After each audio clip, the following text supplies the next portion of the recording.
ممكن اقول جمله انت هترد عليا فيها؟ لما كسب الرئيس مرسي الراجل ده جه قال السلام عليكم رئيس مرسي، الف مبروك انك كسبت، وهو الواحد بعد يومين خد 30 شنطه وراح على المطار ومشي. قال رايح اعمل عمره وراجع.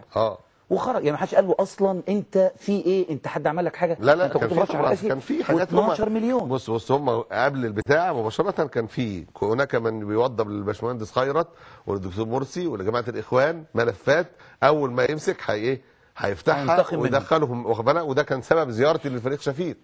وهناك على الطرف الاخر ما بيوضب ملفات للفريق الاخر، وهنعمل فيهم وهنعمل مين اللي هيمسك هيعمل في الثاني ايه. وكان هدفي في الحقيقه ان انا ما زلت شتم عليه، ولكن انا بتقرب لربنا وبقول يا رب تقبل مني زيارتي للفريق شفيق. طيب انا بقول كده ليه؟ لان وانا ما زلت انا لو استقبلت من امري ما استدبرت لذهبت، لان انا ذهبت لمنع سفك دماء المصريين، لان انا ذهبت عشان اسعى الى تحقيق مصالحه حقيقيه واستقرار مجتمعي. كان في تهديدات من الطرفين ستكون مواجهات دمويه. الشيخ ياسر برهامي يعني انا رحت قلت له حضرتك لو كسبت وقعت تحت يدي ولا برضه ضرب من ضروب تخمين؟ لا مش تخمين، ده كان يعني في ادله على كده. طبعا، لا ده كان حاجه واقعيه ملموسه. وسامع تصريحات من جوه جماعه الاخوان ومن عند شفيق تصريحا.